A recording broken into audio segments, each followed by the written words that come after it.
Hello students, before starting today's lecture, I would like to give you a brief recap of the chapter we were doing before holidays.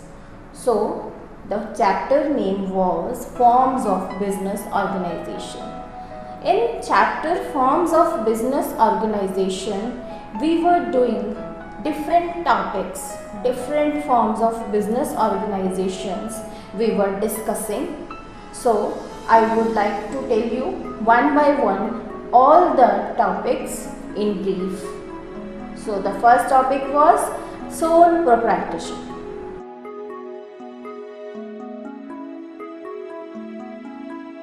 In sole proprietorship, as the name suggests, there is a single person who is the owner of the business. So, single owner who invests money and who take all the risk of the business is the proprietor, or we can say sole trader of the and owner of the business. So in sole proprietorship, a single person invests money in the business.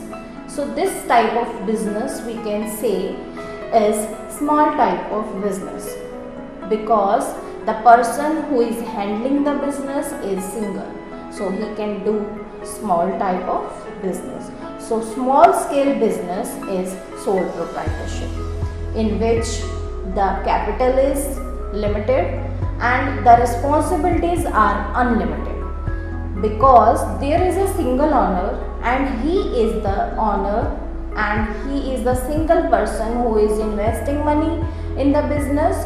So all the responsibilities are upon that single owner. So the responsibilities are unlimited. In case of loss, his personal assets can also be used for repaying the debts. So this is the sole proprietorship. He can take the help of employees also, he can appoint employees, but the owner will be single.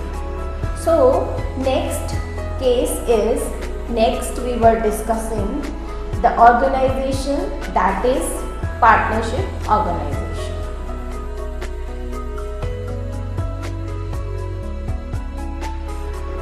In partnership organization, there are number of persons, at least 2 persons should be there. So minimum 2 persons are required to form partnership. 2 or more persons when jointly come together to form a business organization or to run a business is known as partnership organization. The aim of the business is one. So according to the sole proprietorship, there were different type of disadvantages in the sole proprietorship. So partnership organization has come into existence. In partnership organization, every member can participate in the business. So जैसे हर business में partnership organisation में हर person participate कर सकता है business में, और हमने जैसे डिस्कस किया था कि बहुत सारे पार्टनर्स होते हैं, बहुत सारे टाइप्स ऑफ पार्टनर्स होते हैं जो कि हम ऑलरेडी डिस्कस कर चुके हैं. Nominal partner, sleeping partner, active partner, dormant partner, holding partner, holding out partner. So different type of partners are there and they play different role in partnership organization. So one thing we discussed in partnership organization was partnership deed.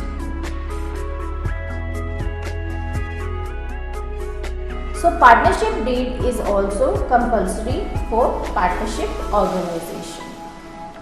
When there is partnership, so partnership is upon mutual consent of the persons involved in it. So there can be disputes. So disputes can be settled down only when there is a written agreement. So partnership deed is a written agreement of the partnership organization or partnership business rules. All the rules where all the partners agree, that will be written in the agreement. So this is known as partnership deed. This agreement can be in oral or in written, but better it is to have it in written. So the next form of business organization is joint Hindu family business.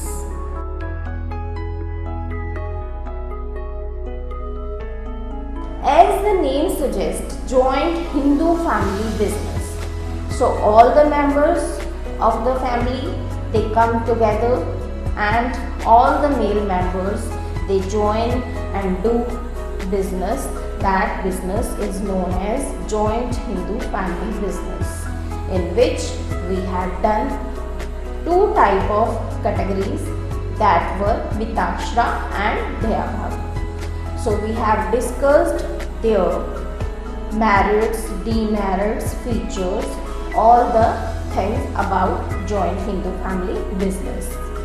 The next topic we were discussing is cooperative societies.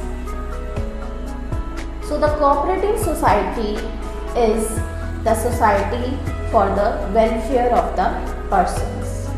So the main task that is performed by limited number of persons, that should be minimum at least 10 members should be there in cooperative society.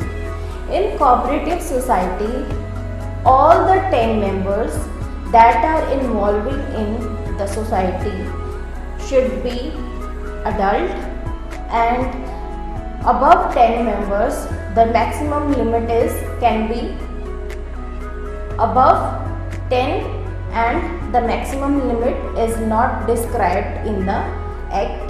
So in cooperative society, all the things, all the business, all the task which is done, that is for the welfare of the different type of persons. So there are different type of cooperative societies. We have discussed their features too and meaning of the cooperative society. So it is run under the Cooperative Societies Act. So next topic is joint stock companies, which we will do within 1 or 2 days. So the joint stock company will do in 1 or 2 days. Before starting this, I would like to tell you that we will start with cooperative societies, the leftover topics of the topic cooperative societies. Now we are starting with merits of cooperative societies. So if you want to give a lesson of meaning and features of cooperative societies, once again you can see my last video and then you can continue with the same lecture. So merits of cooperative societies, there are numerous merits. So we will discuss some merits here. First merit is easy formation. This is the first advantage. Whenever we want to do a business in cooperative society, and whenever we want to form a cooperative society, it is very easy to form it, because it is under the Cooperative Societies Act, and whosoever wants to start this cooperative society, those numbers of persons come together and they can easily form the cooperative society. So there is no restriction and easy formation is there. In joint stock company, when we want to start a company, there are number of rules and regulations before starting, before incorporation of company. Before starting company, number of rules are there that you have to apply first, then you can start company. But in case of cooperative societies, जैसे ही आप start करना चाहते हो तो cooperative societies 10 लोग मिलके जो adult हों वो इजीली फॉर्म कर सकते हैं. सो कुछ ऑब्लिगेशंस हैं जिनको वो कवर करेंगे और इजीली कोऑपरेटिव सोसाइटी को फॉर्म कर सकते हैं. But in case of company, अगर आप कंपनी बनाना चाहते हो तो बहुत सारे रूल्स हैं जो आपको फॉलो करने पड़ेंगे। स्टेप बाय स्टेप आपको रजिस्ट्रार के पास जाना होता है, उसके बाद आप इनकॉर्पोरेट कर सकते हो कंपनी को, बट यहाँ पे ऐसा कोई रूल नहीं है, तो it can be easily formed. Next is limited liability. जैसे कि मैंने आपको लास्ट वीडियोस में भी बताया है कोऑपरेटिव सोसाइटीज़ के बारे में कि कोऑपरेटिव सोसाइटीज़ में जितने भी मेंबर्स होते हैं दे कम विद देयर कैपिटल। तो जैसे कि वो सभी अपनी अपनी कैपिटल साथ में लेके आते हैं, तो वो सिर्फ उतनी ही कैपिटल, उतनी ही रिस्पॉन्सिबिलिटीज़ के लिए लायबल होंगे जितनी कि वो कैपिटल इन्वेस्ट कर रहे हैं। Suppose there are 10 members in the cooperative society and they are having their capital each member 10,000. When each member is coming with 10,000, so he is liable only for 10,000. So the liability of the partner or liability of the members, we can say, cooperative societies, there are number of members, so liability of the members are limited. Next we have stability. तो जैसे कि हमने partnership organisation में देखा था कि जब partnership organisation में एक पार्टनर का एडमिशन होता है तो कुछ नई टर्म्स एंड कंडीशंस होती हैं जिनको वो अप्लाई करते हैं। पुरानी पार्टनरशिप को तोड़ के एक नई पार्टनरशिप स्टार्ट की जाती है जो उस पर्सन के साथ स्टार्ट होती है। उसके बाद अगर कोई पार्टनर का रिटायरमेंट, डेथ, कुछ ऐसे केसेस भी होते हैं तो पार्टनरशिप को दोबारा से रिकंस्टिट्यूट किया जाता है। बट यहाँ पे ऐसा कुछ नहीं है। कोऑपरेटिव सोसाइटी में यहाँ पे स्टेबिलिटी है। Any member can go and any member can come, members can go and members can come, but the stability is there. Cooperative society वैसे ही काम करेगी जैसे वो कर रही है, क्योंकि उसे एटलीस्ट 10 मेंबर्स चाहिए, तो वो ऐसे ही काम करती है जैसे कि वो पहले कर रही थी। मेंबर्स के आने या जाने पे उसकी स्टेबिलिटी पे कोई भी उसका असर नहीं होगा। Next we have democratic management. तो कोऑपरेटिव सोसाइटी में सबको वोटिंग राइट है।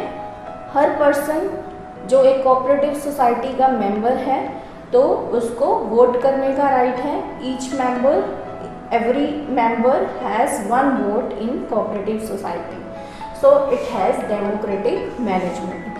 तो अगर 10 मेंबर्स हैं एक कोऑपरेटिव सोसाइटी में तो उन 10 मेंबर्स को ही ये राइट है कि वो कुछ भी बात अपनी रख सकते हैं दूसरों के सामने, so it has democratic management. Next we have lesser operating expenses.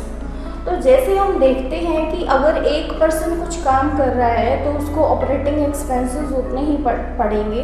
अगर उसने कोई बिजनेस रन करना है तो उसके लिए उसको ऑपरेट करने के एक्सपेंसेस सेम होंगे, बट यहाँ पे लेसर ऑपरेटिंग एक्सपेंसेस हैं बिकॉज जो भी पर्सन मिलके कोऑपरेटिव सोसाइटीज़ में बिजनेस कर रहे हैं, कुछ टास्क कर रहे हैं, वो सब मिलके एक सिंगल टास्क पे कंसंट्रेशन करते हैं। तो जब वो सिंगल टास्क, एक ही सिंगल काम कर रहे हैं तो उनके ऑपरेटिंग एक्सपेंसेस कम होंगे। एक तो ये वजह है। Next we can say that जो मेंबर्स हैं वो खुद ही अपना काम कर लेते हैं। एडमिनिस्ट्रेशन जो होता है वो खुद मेंबर्स ही करते हैं, कोई ऐसा एम्प्लॉय अपॉइंट नहीं किया जाता। तो मेंबर्स जब खुद सारा काम कर रहे हैं तो उनको ऑपरेटिंग एक्सपेंसेस कम होंगे। Next we have tax advantage. तो जैसे कि हमें पता है कि cooperative societies are exempted from tax, उनको टैक्स नहीं देना पड़ता, so they have tax advantage. Next we have supply of goods at cheaper rate. तो जैसे कि हमें पता है कोऑपरेटिव सोसाइटीज़ का मेन मोटिव है वेलफेयर ऑफ द सोसाइटी। तो अगर हमारी सोसाइटी में बहुत सारे ऐसे प्रोडक्ट्स हैं जो अवेलेबल नहीं करवा सकते हैं उन सेक्शंस को जो पुअर हैं या मिडल हैं, तो कोऑपरेटिव सोसाइटीज़ हेल्प करती हैं उनको चीपर रेट्स पे गुड्स अवेलेबल करवाने की, और उनको वो चीज़ें प्रोवाइड करवाई जाती हैं जो चीप रेट में नहीं मिलती हैं। Next we have economic decentralisation. तो अगर हम ये सोचें कि कोऑपरेटिव सोसाइटीज़ ना हो तो कुछ ऐसे बिजनेस होते हैं जिनका सेंट्रलाइजेशन हो जाता है, मोनोपोली हो जाती है कि वो हर जगह एक सिंगल बिजनेसमैन ही होगा और वो कुछ भी प्राइस ले सकता है लोगों से। अगर एक सिंगल पर्सन ही एक लिमिटेड एरिया है हमारे पास और वहाँ पे एक ही शॉप है तो हमें पता है कि वो कुछ भी प्राइस ले तो हमें उसको देना पड़ेगा। बट अगर हम कोऑपरेटिव सोसाइटीज़ की बात करते हैं तो यहाँ पे इकोनॉमिक डिसेंट्रलाइजेशन है। तो जो दूसरे बिजनेसमैन हैं उनके माइंड में ये रहता है कि कोऑपरेटिव सोसाइटीज़ है तो वो चीप रेट पे कुछ भी बेचेंगी, तो इकोनॉमिक डिसेंट्रलाइजेशन होता है। दैट मीन्स कि उनको माइंड में ये रहता है कि जो कोऑपरेटिव सोसाइटीज़ हैं वो उनके भी प्राइस को अंडर ऑब्जर्वेशन रखते हैं, तो उसके अकॉर्डिंगली ही वो दूसरों को उस प्राइस पे सेल करते हैं। जो एक बिजनेसमैन होता है, सिंगल बिजनेसमैन, वो कोई भी प्राइस चार्ज कर सकता है। बट अगर कोऑपरेटिव सोसाइटीज़ मार्केट में हैं तो उन्हें पता है कि चीपर रेट पे सबको ये गुड्स अवेलेबल हो जाएंगी, तो इसलिए वो क्या करते हैं कि जो बिजनेसमैन एक कोऑपरेटिव सोसाइटी के प्राइस को भी कंसिड्रेशन में लेके फिर अपने प्राइसेस फिक्स करता है। Next we have state patronage. तो हमने जैसे कि देखा कि कोऑपरेटिव सोसाइटीज़ गवर्नमेंट के अंडर आती हैं, उन्हें टैक्स का भी एडवांटेज है, तो यहाँ पे गवर्नमेंट की तरफ से इनको बहुत सारे एडवांटेजेस मिलते हैं। सो स्टेट पैटर्नेज मीन्स गवर्नमेंट का पूरा कंट्रोल होता है इन कोऑपरेटिव सोसाइटीज़ में, और जितने भी सारे एडवांटेजेस गवर्नमेंट इनको देती है कोऑपरेटिव सोसाइटीज़ को, क्योंकि इनका मेन मोटिव है वेलफेयर करना लोगों की, तो इन्हें गवर्नमेंट भी असिस्ट करती है। So these are the merits of cooperative societies. Demerits of cooperative societies. First demerit is lack of capital. As we know that the persons they are coming with their capital, the amount of capital is limited for everyone. If amount of capital is limited, so they have lack of capital. They have limited amount, cooperative societies have limited amount with them to run a business. So lack of capital is the first demerit. Next we have incompetent management. So every person can't do everything. So if a person, we want perfection in any type of business, we have to appoint employees. Then if we want to appoint employees, it is restricted in cooperative societies because every member is participating in cooperative societies. Every member participates in the cooperative society. So incompetent management means they all are not perfect in everything. So कुछ भी वो काम करते हैं सब में perfection नहीं होता उनका, उस वजह से इनकॉम्पिटेंट मैनेजमेंट होता है। तो मैनेज करने में, अपना बिजनेस मैनेज करने में वो इनकॉम्पिटेंट होते हैं। Next we have cash trading. As we know that all the business of cooperative societies is in cash. So if all the business is in cash, so अगर जो भी हमारे पास कस्टमर है वो ये चाहता है कि हमें कुछ क्रेडिट मिले। जब क्रेडिट चाहते हैं तो हमारा बिजनेस कैश में है, तो यहाँ पे हमें डीमेरिट, ये एक तरह से कैश ट्रेडिंग हमारे लिए डीमेरिट है कि हम सब काम अपना कैश में कर रहे हैं, कुछ क्रेडिट नहीं दे रहे लोगों को। Next we have political interference. जैसे कि हमने डिस्कस किया था कि गवर्नमेंट का कंट्रोल होता है, गवर्नमेंट उनको कुछ फैसिलिटीज़ प्रोवाइड करती है कोऑपरेटिव सोसाइटीज़ को, और टैक्स भी नहीं देना पड़ता उनको। तो कुछ ऐसे पॉलिटिकल इंटरफेरेंस होते हैं, गवर्नमेंट का इंटरफेरेंस होता है, गवर्नमेंट के रूल्स अप्लाई होते हैं, तो उनको ये सारी चीज़ों के लिए उनको फॉलो करना पड़ता है। सो अगर हमारे पास गवर्नमेंट चेंज हो जाती है, उस वजह से पॉलिटिकल इंटरफेरेंस की वजह से अगर एक पर्सन चेंज हो गया तो उसके बाद दूसरा पर्सन है, तो इसका इफेक्ट कोऑपरेटिव सोसाइटीज़ पे पड़ता है। गवर्नमेंट चेंज होने का इफेक्ट कोऑपरेटिव सोसाइटीज़ पे पड़ता है। Next we have lack of secrecy. तो अगर गवर्नमेंट का इंटरवेंशन है, हम अपने कोऑपरेटिव सोसाइटीज़ के अकाउंट्स पब्लिश करते हैं, उस वजह से जो सीक्रेसी है वो हमारी नहीं रहती। हमारे जो जितने भी बिजनेस के सीक्रेट्स हैं वो सब पब्लिश हो जाएंगी, उस वजह से हमारी लैक ऑफ सीक्रेसी है। Next we have lack of public faith. लोगों को हम पे फेथ नहीं होता क्योंकि हमारे पास कोऑपरेटिव सोसाइटीज़ में कुछ ही मेंबर्स होते हैं जो इन्वॉल्व होते हैं, तो वो लिमिटेड मेंबर्स ही हैं, पब्लिक का इन्वॉल्वमेंट नहीं है कोऑपरेटिव सोसाइटीज़ में, उस वजह से लैक ऑफ पब्लिक फेथ है, लोगों का हम पे फेथ नहीं होता। Next we have mutual disputes. तो एक पर्सन जब कोऑपरेटिव सोसाइटीज़ को ज्वाइन करता है तो वो बहुत अपने एक टारगेट्स को लेके, सपोज एक पर्सन है और वो सेल्फिशनेस से एक कोऑपरेटिव सोसाइटीज़ को ज्वाइन कर रहा है, तो जब भी वो कोऑपरेटिव सोसाइटीज़ को अपना टारगेट पूरा होने पे वो उसमें इंटरेस्ट लेना बंद कर देता है, उस वजह से म्यूचुअल डिस्प्यूट्स भी हो सकते हैं। So these are the demerits of cooperative societies.